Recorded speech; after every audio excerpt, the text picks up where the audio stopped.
bocah kendalikan alat berat ekskavator layaknya bermain game simulator. Beredar sebuah video di media sosial aksi seorang bocah yang bikin geleng-geleng kepala.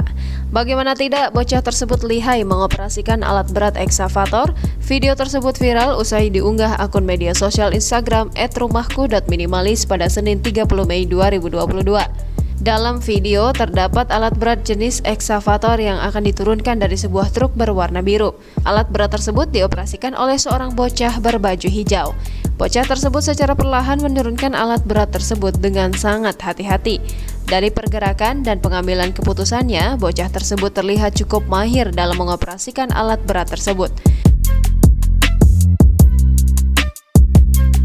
Tidak cukup waktu lama, sang bocah tersebut berhasil menurunkan alat berat itu dengan selamat. Sontak unggahan tersebut mendapat beragam komentar warganet.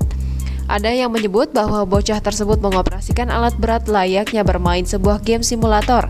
Warganet yang lain pun ikut mengomentari bahwa ketika bocah yang lainnya sedang bermain mainan, justru sang bocah ini langsung mengimplementasikannya. Jangan lupa subscribe, share, komen, dan like ya.